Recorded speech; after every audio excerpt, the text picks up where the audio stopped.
अला रसूलिही सय्यिदिल इंसी वल जान व अला आलिही व अस्हाबिही ज़विल खैर वल इहसान अम्मा बाद फ़अऊज़ु बिल्लाहि मिनश शैतानिर रजीम बिस्मिल्लाहिर रहमानिर रहीम व सयअलमुल लज़ीना ज़लमू अय्य मुनक़लबिन यनक़लिबून सदक़ल्लाहु मौलानल अज़ीम। बारगाह रिसालत में आप सल्लल्लाहु अलैहि वसल्लम में दुरूद पाक का हदिया पेश करेंगे। अल्लाहुम्मा सल्लि अला सय्यिदिना व मौलाना मुहम्मदिन मअददिल वल करम व आलिहि व अस्हाबिहिल किराम व इब्निहिल करीम व बारिक व सल्लिम सलातन दाइमतन सरमदन अबदा। अल्लाह तबारक व तआला कुरान अज़ीम में यूँ फरमाता है, जुल्म करने वाले अनकरीब ये जान लेंगे कि वो किस खाई में गिरने वाले। कभी इंसान को माल का नशा, ताकत का नशा फिरौन बना देता है। जब किसी के पास ज़्यादा पावर आ जाता है, माल आ जाता है, तो सबसे पहले अपने गलबे को बाकी रखने के लिए वो छोटों पर जुल्म करता है, जिसको हम अपनी आम जुबान में दादागिरी, गुंडागिरी कहते हैं। जिसके पास भी पावर आया उसी का इम्तिहान है, उसी की आजमाइश है। इसीलिए शेख सादी रहमतुल्लाह तआला अलैह ने फरमाया है, जगरदन फिराजा तवाज़ो निकूस्त गदागर तवाज़ो कुनद खोए उस्त। बड़े बड़े लोग अगर आजिज़ी करें तो ये अच्छी बात है, ये नेक खसलत है उनकी। पावर होने के बावजूद अगर वो आजिज़ी करे, तवाज़ो करे, और फ़कीर आदमी अगर गिड़गिड़ाए, तवाज़ो करे, तो ये तो उसकी आदत है, इसके अलावा करेगा क्या। पावर आ जाने के बाद, ताकत आ जाने के बाद इम्तिहान शुरू होता है। इसीलिए मेरे अजीज़ों, माँ बाप के भी अदब और एहतराम की जो बात की गई है कि माँ बाप का अदब और एहतराम वो किस वक्त कि जब वो लोग ताकतवर हों और तुम छोटे हो, उस वक्त नहीं। उस वक्त तो हर बच्चा अपने माँ बाप का अदब करता है, क्योंकि माँ भी पावरफुल है, ताकत है उसको, बाप भी ताकतवर है, कमाता वही है, घर वही चलाता है, और बच्चा अभी जवान भी नहीं हुआ, छोटा है, तो अदब तो करेगा ही, डांट तो सुनेगा ही। कमाल उस वक्त है जब वो बुढ़ापे पर आ गए और उनके हाथ पांव नहीं चलते, कमाई का कोई जरिया नहीं, और तुम पावरफुल हो चुके हो, तुम्हारे पास अल्लाह ने ताकत भी दी, दौलत भी दी। अब देखा जाए कि तुम माँ को झिड़क के बात करते हो या फिर वो अदब दिखाते। इम्तिहान तो उस वक्त है जब वो कमजोर हो जाएं और तुम ताकतवर हो जाओ। इसीलिए कुछ लोग शोहर और बीवी के साथ हुस्ने सुलूक के जो मामलात हैं, इसको भी मैं आपको बताता हूं। किस वक्त एतबार है इस चीज का। कोई अगर ये कहता है मैं अपनी बीवी के साथ बहुत अच्छा सुलूक करता हूं, तो अगर अच्छा सुलूक करता है तो ये देखा जाएगा कि किस वक्त कर रहा है। जब तेरी ताकत सब खत्म हो गई, अब तुझे बीवी की जरूरत पेश आई, उस वक्त अच्छा सुलूक कर रहा है, या उस वक्त जब वो कमजोर थी और तू ताकतवर था। इसीलिए मेरे अजीजों, ये सारी मिसालें देखना है तो मुहम्मदुर रसूलुल्लाह सल्लल्लाहु अलैहि वसल्लम की जिंदगी, मेरे आका करीम सल्लल्लाहु तआला अलैहि वसल्लम की जिंदगी पाक, हुजूर पाक सल्लल्लाहु तआला अलैहि वसल्लम के अपने वालिदैन के अदब की जो मिसाल मिलती है। हुजूर के वालिदैन तो बहुत जल्दी इंतकाल कर चुके, लेकिन फिर भी हदीस में मिलता है उस वक्त नहीं जब मेरे आका सल्लल्लाहु अलैहि वसल्लम का बचपन था, उस वक्त की बात जब मदीने तैयबा में इस्लामी हुकूमत इस्टेब्लिश हो चुकी है। कैसर और किसरा थर्रा रहे हैं, हुजूर के नाम से कांप रहे हैं। जिस जगह सहाबा चले जाएं, फतह हो कामरानी उनके कदम चूम रही हो, उस वक्त जब गलबा था, गलगला था, नबी पाक सल्लल्लाहु अलैहि वसल्लम सहाबा के साथ बैठे, एक बूढ़ी औरत आती है, हुजूर खड़े हो जाते हैं, और खड़े हो गए, सहाबा चौंक गए। मेरे आका सल्लल्लाहु अलैहि वसल्लम ने अपनी चादर निकाली और बिछाया उस बूढ़ी खातून को बैठने के लिए। सहाबा ने पूछा, ये वो सरवरे किश्वरे रिसालत है, सैयदुल अंबिया है, जिसके कदमों को माथा लगाकर जिब्राइल बोसा देते हो, वो किसी बूढ़ी के लिए खड़ा हो जाए। तो हुजूर पाक सल्लल्लाहु अलैहि वसल्लम से सहाबा ने पूछा कि इस खातून का अदब क्यों? मेरे आका ने फरमाया, ये 2 साल मुझे दूध पिलाने वाली हलीमा साजिया है। नबी पाक सल्लल्लाहु ताला अलैहि वसल्लम ने उस वक्त अदब करके दिखाया है जब पावर था, गलबा था, सहाबा की जमात थी और एक बूढ़ी खातून आई, और वो भी जन्म देने वाली औरत नहीं है, दूध पिलाने वाली दाया है। मेरे अजीजों, 1-2 मिसाल नहीं, हर मिसाल मैं आपके सामने रखूं। हुजूर पाक सल्लल्लाहु ताला अलैहि वसल्लम एक बार एक दरख्त के नीचे आराम फरमा रहे हैं, सहाबा भी थे, किसी गजवे से वापस लौट रहे थे। उस वक्त अचानक एक दुश्मन आ गया, वो घात लगाए बैठा होगा, सहाबा नींद में थे, हुजूर पाक सल्लल्लाहु अलैहि वसल्लम की तलवार बाजू रखी हुई थी। अचानक एक शख्स आया और हुजूर की वो तलवार उठा ली। हुजूर नबी पाक सल्लल्लाहु ताला अलैहि वसल्लम बेदार हुए और देखा तो वो तलवार सोते खड़ा है बिल्कुल हुजूर के सामने, हुजूर पाक सल्लल्लाहु अलैहि वसल्लम के पास। तो हुजूर अकरम सल्लल्लाहु ताला अलैहि वसल्लम उसको देख रहे कि अब ये तलवार चलाने वाला है, और उस शख्स ने तलवार चलाने से पहले हुजूर से पूछा, बता मोहम्मद, तुमको मुझसे कौन बचा सकेगा? हुजूर पाक सल्लल्लाहु अलैहि वसल्लम ने एक बुलंद आवाज से सिर्फ इतना कहा, अल्लाह। हुजूर पाक की जुबान से ये जुमला निकला था कि उसके हाथ से तलवार गिर गई और कपकपी उसको तारी हो गई। जैसी तलवार गिरी हुजूर ने उठा लिया। अब आप देखें, जब काया पलट जाए, पांसा पलट जाए, पावर दूसरे के पास आ जाए, और उस वक्त जो हमको सताया हुआ आदमी हमारे हाथ के नीचे आ जाए, तो फिर इंसान की फितरत क्या होती है? रगड़ दो इसको, मसल दो इसको, पूरा पुराना बदला ले लो। जब इसके पास पावर था तो मुझे परेशान किया इसने, ताकत का इस्तेमाल किया इसने। हुजूर पाक के पास तलवार हाथ में आई, अब वो कांपने लगा। हुजूर ने पूछा, बता अब तुझको मुझसे कौन बचाएगा? वो तो काफिर था, वो काफिर था। हुजूर ने तो फरमाया था अल्लाह। उसने कहा, मैंने सुना है कि तुम करीम इब्ने करीम इब्ने करीम हो। हुजूर पाक सल्लल्लाहु अलैहि वसल्लम ने फरमाया, जाओ तुम्हें आजाद कर दिया। तो वो आजाद होकर के गया थोड़ी ना, बल्कि कहा कि ला इलाहा इल्लल्लाह मुहम्मदुर रसूलुल्लाह, और अपनी कौम में आकर के बताया, मैंने एक ऐसे रहमदिल इंसान को देखा है, जब उसके हाथ में पावर आ गया तो उसने तलवार चलाने की बजाय मुझे मुस्कुरा करके आजाद किया है। मेरे अजीजों, ये आसान बात नहीं। इंसानी फितरत तो ऐसी है कि पावर का इस्तेमाल हर आदमी अक्सर गलत कामों में इस्तेमाल करता है। वो सिर्फ रसूलुल्लाह की जात है, वो यकीनन हमारे लिए कायदे कुल हैं, हमारे लिए नमूने अमल है। ला करके दिखाओ दुनिया भर की ताकतें जिनके पास पावर आता है, उसके बाद वो किस तरह का रूलिंग करती है। मैं इस्लाम को छोड़ करके आपके सामने रखूं अगर बात, हाँ, कभी कभार ये दरिंदे हमें ऐसे बादशाहों की मिसाल ला करके बताते हैं जिनका इस्लाम से कोई ज्यादा ताल्लुक नहीं रहा। वो तो अय्याश बादशाह थे, नाम मुसलमान होने से कोई मुसलमान थोड़ी ना हो जाता है। वैसे तो तुर्की के इनकलाब के बाद मुस्तफा कमाल बादशाह नाम से जो रेवोल्यूशन आया था, सल्तनत उस्मानिया खत्म होने के बाद तुर्की में जो बादशाह बनाया गया अंग्रेजों की तरफ से, उसका नाम क्या था? मुस्तफा कमाल बादशाह। उसने तकरीबन 10-11 साल हुकूमत किया, पूरे इस्लाम को खत्म करने के लिए एड़ी चोटी का जोर लगा। कुरान पे पाबंदी, अजान पे पाबंदी, हिजाब पे पाबंदी, अरबी जुबान पे पाबंदी। 11 साल की हुकूमत में नाम क्या था? मुस्तफा कमाल। नाम हो जाने से कोई मुसलमान नहीं होता। हाँ, ये बात याद रखें। मिसाल लाओ ऐसी कि अबू बकर हो, उमर हो, उस्मान हो, हैदर रदी अल्लाह ताला नुमा जैसी, कि उनके दौरे खिलाफत में मैं अगर आपको हजारों मिसालें रखूं, पावर था, गलबा था, ताकत थी, तब फिर किस तरह का इस्तेमाल किया है। आज दुनिया को देखो, निहत्तों पर जो जुल्म किया जाता है, बराबर का मुकाबला हो तो समझ में आए कि 2 पहलवान मैदान में लड़ रहे हैं।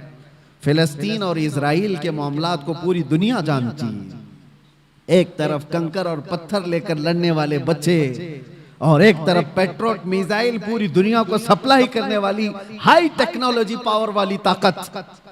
कोई मुकाबला है? कोई मुकाबला नहीं, लेकिन दुनिया देख रही है। और हकीकत में बताऊं, हक और बातिल के मामलात जब भी टकराए ना, बराबरी कभी हुई नहीं, बराबरी हुई नहीं। एक तरफ 82 लोग हैं और एक तरफ 22,000 का लश्कर। करबला के मैदान 82 का डबल कर दो, ट्रिपल कर दो, 4 गुना कर दो, समझ में आए कि ये लोग डबल थे, ये ट्रिपल थे? नहीं, अरे कितने गुना ज्यादा। 80 लोगों के मुकाबले में अगर 22,000 आए तो कोई कंपैरिजन हो सकता है? कोई मुकाबला है इनका? लेकिन हक और बातिल की लड़ाई हमेशा ऐसी रही। और दूसरी एक मिसाल आपको बताऊं, सलाहुद्दीन अय्यूबी की। एक ऐसी जंग लड़ा उस मर्द मुजाहिद ने कि सारी सलीबी ताकतें जमा हो गई थी और 4 लाख की फौज जमा हो गई। 4 लाख की फौज सलीबियों के पास। अगर 4 लाख इंसान खड़े कर दिए जाए ना, तो सरों का समंदर नजर आएगा आपको, सरों का समंदर होगा। और उस वक्त सलाहुद्दीन अय्यूबी के सामने ऐसा चैलेंज था, बिखरी टूटी हुई सब फौज मिलाने के बाद सलाहुद्दीन के पास सिर्फ 12,000 का लश्कर था। 12,000 का मुकाबला 24,000 से हो तो समझ में आए, 48,000 से हो तो समझ में आए, लेकिन 12,000 का मुकाबला 4 लाख से होने वाला है। एग्रीमेंट साइन कर लो, सुलह करके खत्म करके चले जाओ। सलाहुद्दीन ने अपने फौजियों से पूछा, क्या इरादा है तुम्हारा? सलीबी ताकतें सब जमा हैं और हमारी तादाद कम है। कैसे जवान उस लश्कर में शामिल थे। अपने सिपह सालार से कहते हैं, सलाहुद्दीन, अगर रसूलुल्लाह सल्लल्लाहु अलैहि वसल्लम के सहाबा तादाद देखकर मैदान में उतरते थे तो हम भी देखकर उतरेंगे, और अगर वो अल्लाह और उसके रसूल के भरोसे उतरते थे तो हम भी उनके नक्शे कदम पर अल्लाह और रसूल के भरोसे उतरे। हमने तादाद नहीं देखी, तादाद नहीं देखी, अल्लाह की मदद आई। और तारीख लिखने वाले अंग्रेज लोग हैं, ईसाई लोग हैं, किताबें आज भी मार्केट में मिल जाएंगी आपको। ये 4 लाख का मुकाबला जो 12,000 से हुआ था, तारीख की एक ऐसी जंग है।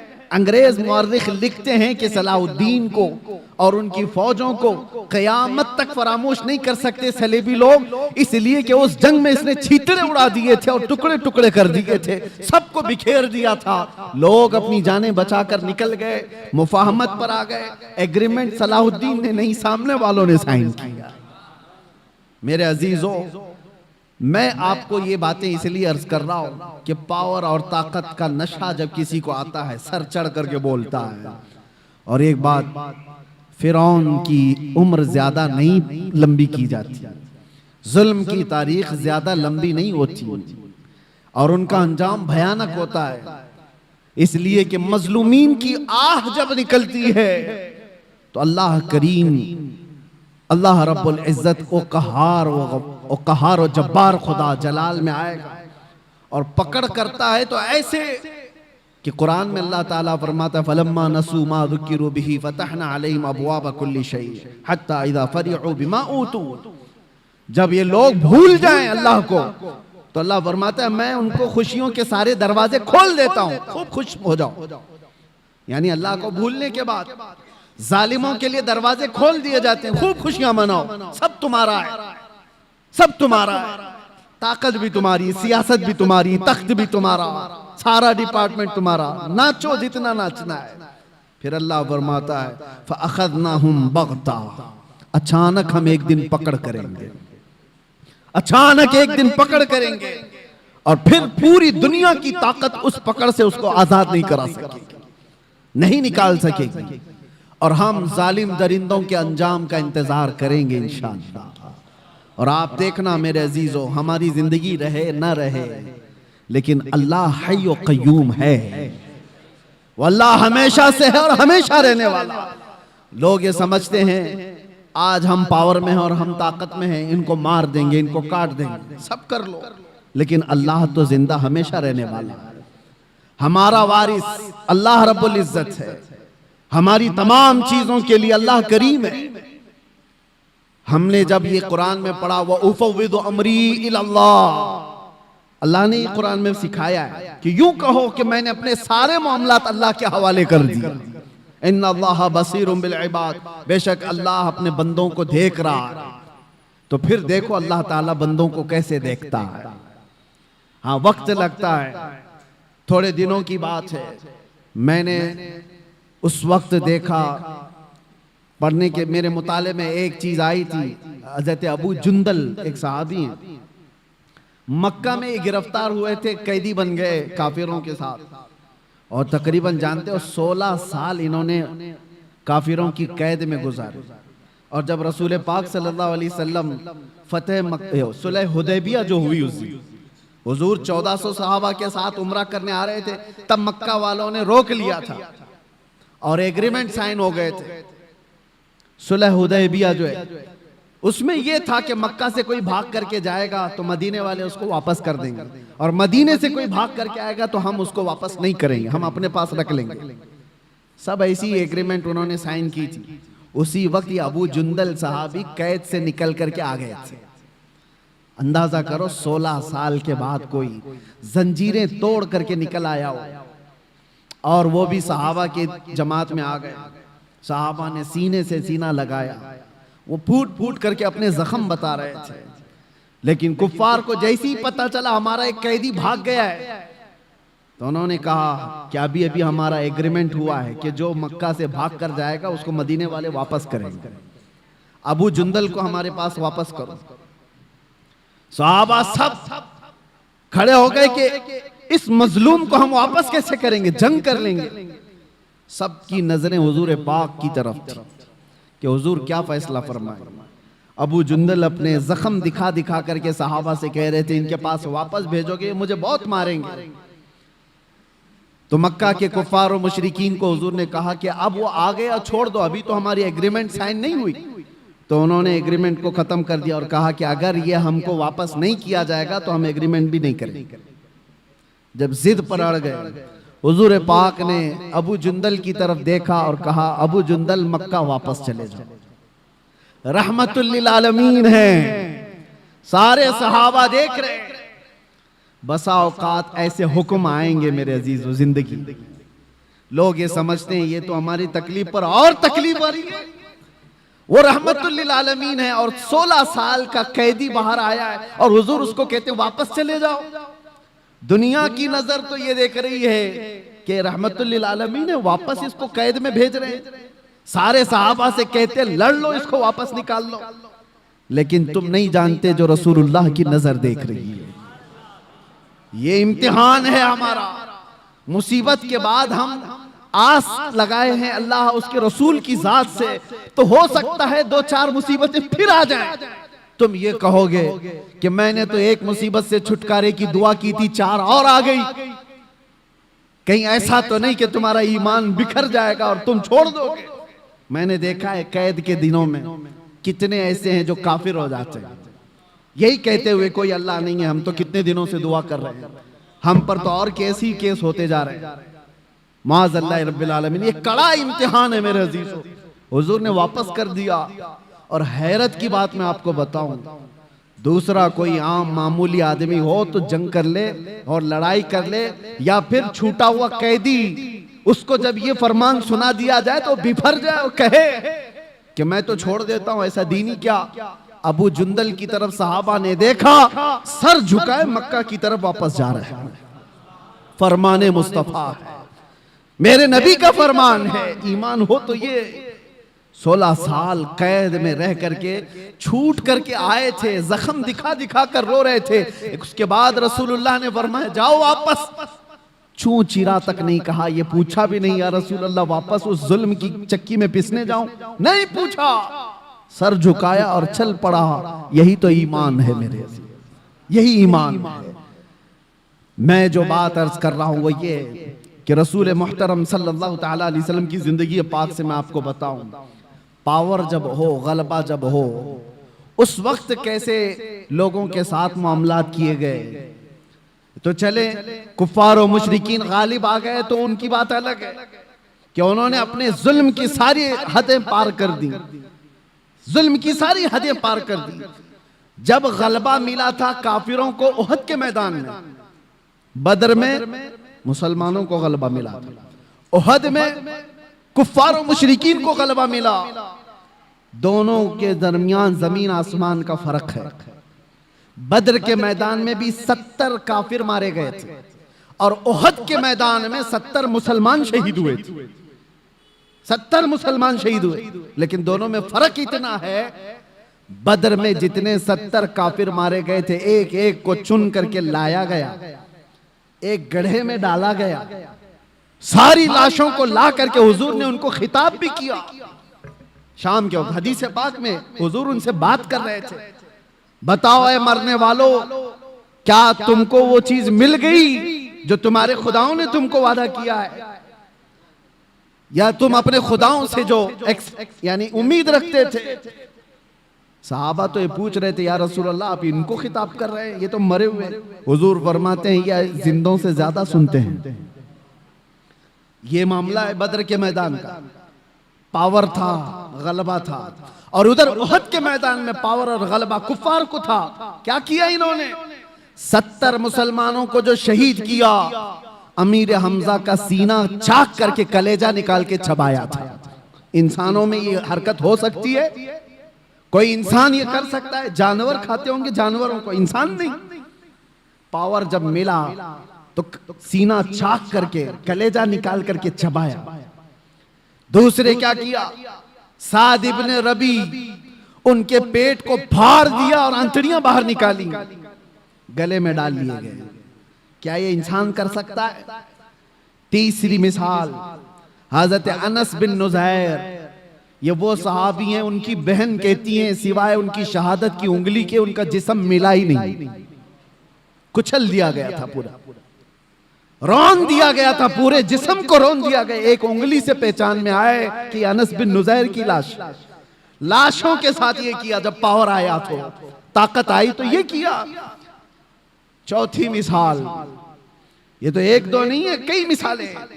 अब्दुल्ला बिन जहश एक सहाबी, उनके जिस्म के 80 टुकड़े किए गए और हर टुकड़े को रस्सी में पिरोकर हार बनाया। ये पावर जब आए तो कुफार ये करते हैं, और रसूलुल्लाह सल्लल्लाहु ताला अलैहि वसल्लम के हाथ में जब पावर आया, अब मैं आपको बताऊं, यह उहद का मैदान था जहां जंगली जानवरों से ज्यादा जुल्म कुफार और मुशरिकीन ने किया सहाबा के साथ। 70 सहाबा जो शहीद हुए हैं, सबकी लाशों के साथ इन्होंने बहुत बुरा सलूक किया है, बहुत बुरा सलूक किया है। जंगी कानून भूल जाते हैं लोग जब पावर में आते हैं, ताकत में आते हैं। और यही पावर जब रसूलुल्लाह के हाथ में आया, 10,000 का लश्कर लेकर मेरे आका 20 रमजान को मक्का में दाखिल हो रहे हैं। उस वक्त जंग करने जैसी नौबत भी नहीं थी। कुफारे मक्का सब भागे भागे फिर रहे थे, मुकाबला करने की ताकत नहीं थी, खानदान बिखरे हुए थे, हुजूर के सामने खड़े होने की हिम्मत नहीं थी, सब छुप रहे थे। और नबी पाक सल्लल्लाहु ताला अलैहि वसल्लम के सहाबा शाहाना अंदाज में हरम काबा में दाखिल हो रहे थे। लब्बैक की सदाएं गूंज रही थी, हरम काबा की सरजमीन चूमी जा रही थी और अल्लाहु अकबर की सदाओं से मक्का गूंज रहा था। उस वक्त जानते हो 10,000 का लश्कर जब मक्का में आया हो, हैबत ऐसी तारी थी सबके दिलों पर कि लोग दीवारों से चिपके हुए खड़े थे, कोई दरवाजों के अंदर बंद खड़े थे। लेकिन मेरे आका सल्लल्लाहु अलैहि वसल्लम जब हरम काबा में आए, अजान दी गई और फिर मक्का वालों को बुलाया गया। कहां हैं सारे लोग? हैरत होती, आपको तारीख उठा करके देखो, हैरत होगी।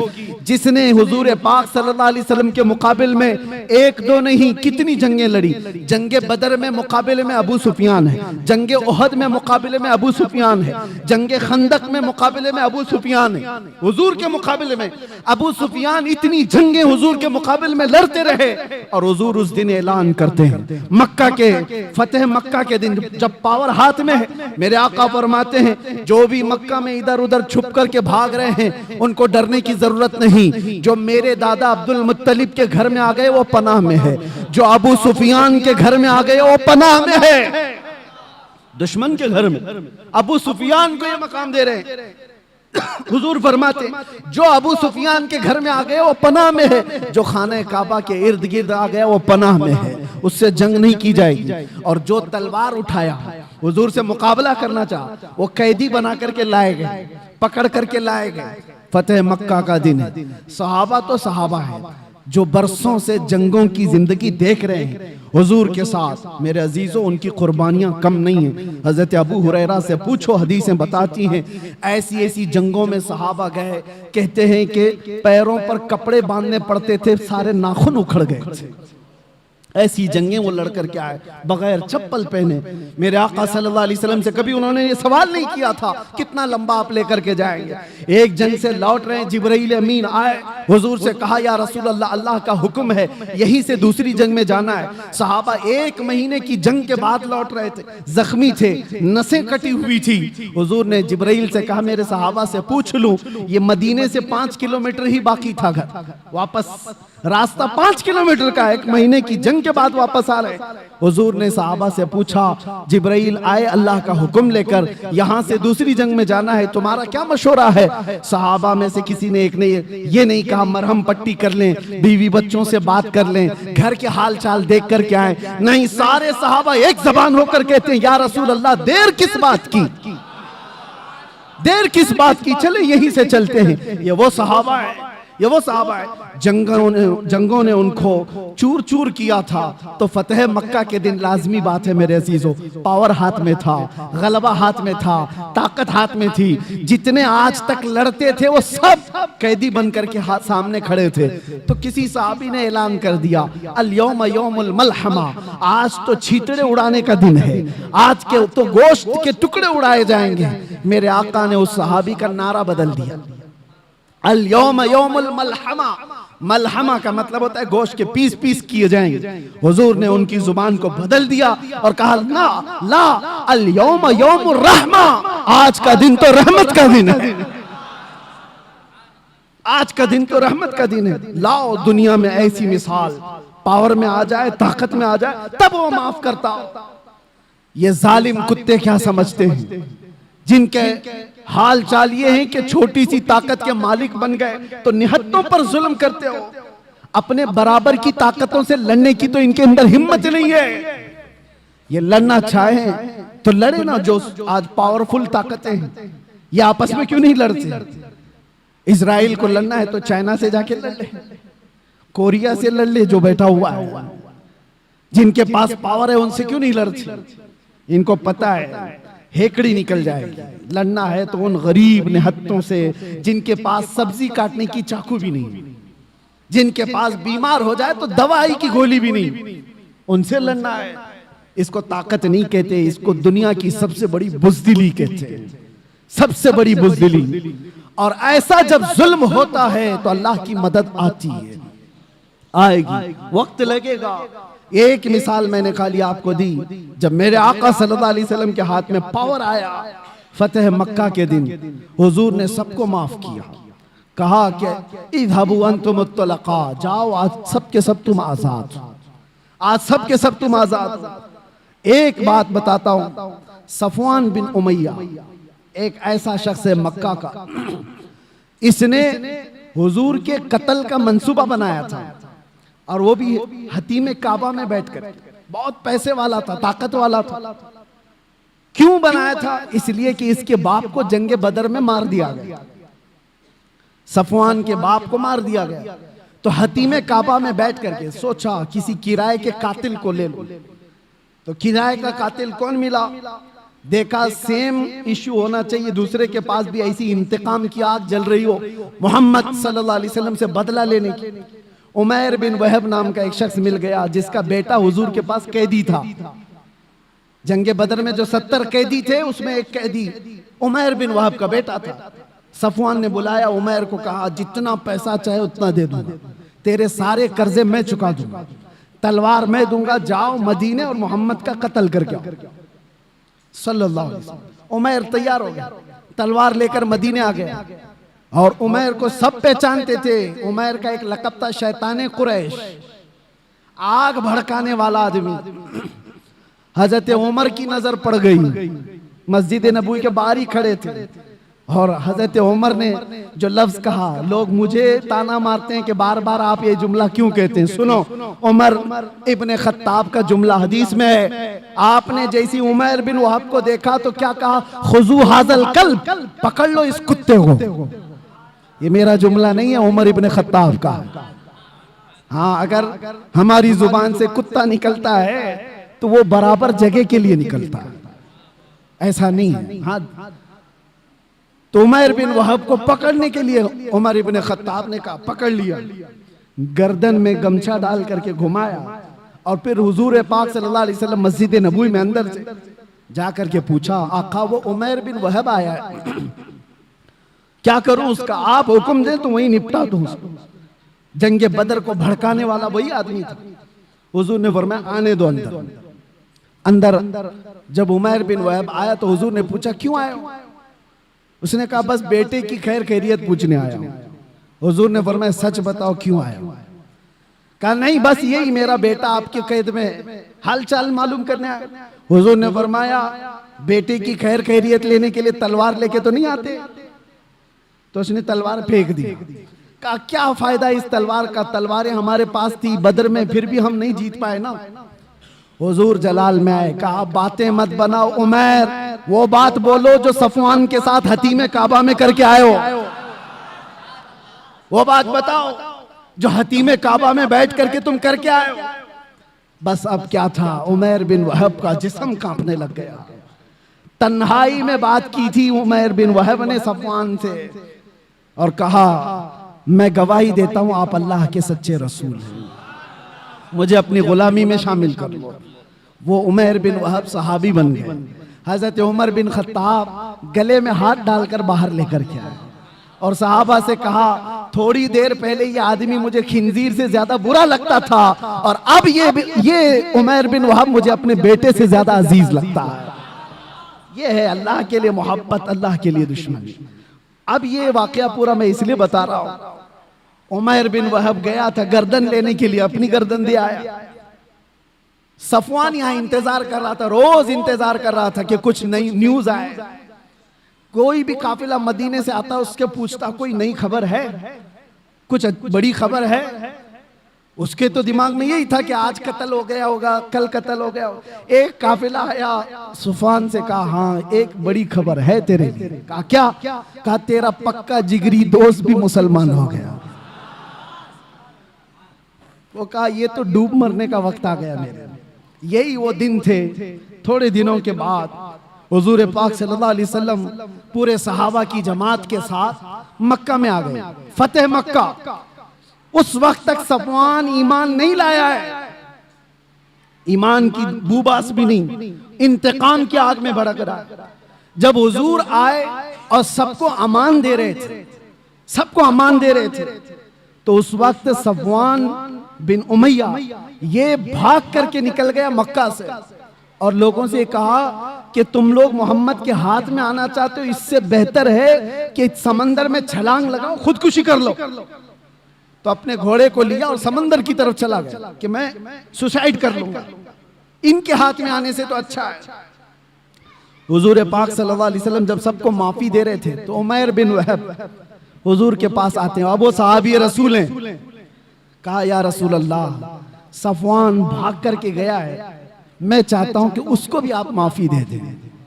उसने अगरचे आपके कत्ल का मंसूबा बनाया था, मैं ही आया था, लेकिन उसके अंदर अपने बाप के इंतकाम की आग भड़की हुई थी, इसलिए किया था, आप माफ कर दें।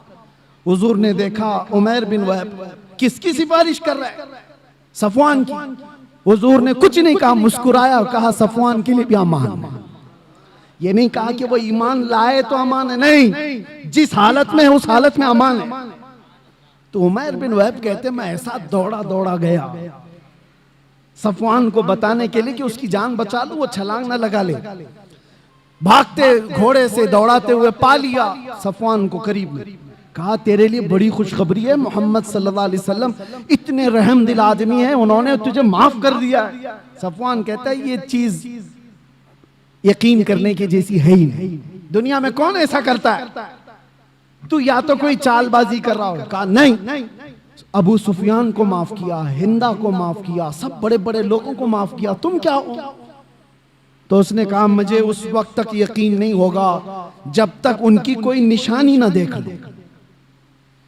ये देखें, एक आदमी जो पकड़ा गया एक कैदी है और वो अपनी बख्शिश के लिए निशानी पूछ रहा है। अरे डूबते को तिनके का सहारा होना चाहिए, अगर फरमान भी सुन ले तो आ जाना चाहिए, लेकिन वहां नहीं। वो कहता है मैं उस वक्त तक यकीन नहीं करूंगा जब तक निशानी ना। उमर बिन वहाब फिर से वापस आए और हुजूर से कहा या रसूल अल्लाह, वो मान नहीं रहा है, वो खुदकुशी कर लेगा, वो मर जाएगा और उसको मेरी बात पर यकीन नहीं आ रहा है। हुजूर ने फरमाया क्या वो मेरे तमाम हैयत को पहचानता है? कहा कि या रसूल अल्लाह, आपकी हैयत को कौन नहीं पहचानता, आपकी शक्ल और शबाहत को कौन नहीं पहचानता। हुजूर ने अपना अमामा उतारा और कहा ये ले जाओ और उसको बता दो। अल्लाह अकबर। आता है फकीरों पे उन्हें प्यार कुछ ऐसा, खुद भीख दे और खुद कहे मंगते का भला। उमर बिन वहब हुजूर का यह अमामा लेकर पहुंचे, देखते ही सफवान पहचान गया ये रसूलुल्लाह का अमामा। वापस पलट आया सर झुका करके मेरे आका के पास खड़ा था। मेरे आका ने कहा सर झुकाओ नहीं, उठाओ, सर उठाओ, तुम जिस हालत में रहना चाहते हो तुम आजाद हो। अब कौन आजाद रहना चाहेगा, कौन आजाद रहना चाहेगा? हुजूर पाक ने जब इतना जुमला कहा तो सफवान ने कहा ऐसी दुनिया की आजादी से बेहतर है आपके तलवों के नीचे रहा जाए, आपके कदमों में रहा जाए। ये है पावर आने के बाद के मामलात। हुस्ने सुलूक कोई दुनिया वाला करके दिखाए। पावर आने के बाद आज भी जो नशेड़ी हुकूमतें बैठी हुई हैं, चुन चुन के जो मुकद्दमे लगाती हैं पिछली हुकूमतों के ऊपर, ये क्या है? ये सब इंतकामी जज्बा है। आज इनके पास पावर है, इसको जेल में डाल दो, उसको जेल में डाल दो। क्यों? इसलिए कि उन्होंने अपनी हुकूमत के दौरान हमको जेल में डाला था। तो तुम क्या समझते हो यहाँ खत्म हो जाएगा? तुम भी जाओगे, कोई और आएगा तुमको भी पहुंचाएगा, तुमको भी पहुंचाएगा। ये सिलसिला चलता रहेगा। इस सिलसिले को खत्म करना हो तो फतेह मक्का की तारीख पढ़ो, ये हुजूर पाक की रहमत वाली तारीख पढ़ो, तभी अमन और अमान आएगा, बहाल होगा। अल्लाह का हजारहा करोड़हा शुक्र है कि मौला ने ऐसे वैसे ऐरे गैरे के दीन पर नहीं रखा, हमें अल्लाह तबारक व तआला ने मुहम्मदुर रसूलुल्लाह के दीन पर रखा। उनकी न मिसाल है, न कोई मसील है, न अखलाक में, न शबाहत में, किसी चीज में कोई उनका मसील नहीं है। अल्लाह करीम आखिरी दम तक हमें हुजूर के कदमों से वाबस्ता रखे। और इसीलिए आप सबसे भी मैं यही कहता हूं, दुनिया के सारे टेंशन, सारे डिप्रेशन, सबका इलाज एक ही है। दबाव में रहते हो, इससे डरकर उससे डरकर रहते हो, हालात से समझौता करके चलते हो, बहुत सारे मामला तुमको रोज उकसाते हैं, कैसे जीऊं कैसे जीऊं। एक तरीका बता के जाता हूं, एक इलाज है। डिप्रेशन से आजादी, टेंशन से आजादी, फिक्र और ख्यालात की हमी से आजादी, हर चीज से आजादी, सुकून की जिंदगी गुजारना चाहते हो, एक इलाज है, उन्हें जाना उन्हें माना, न रखा गैर से काम, लिल्लाहिल हम्द मैं दुनिया से मुसलमान गया, लब्बैक या रसूल अल्लाह।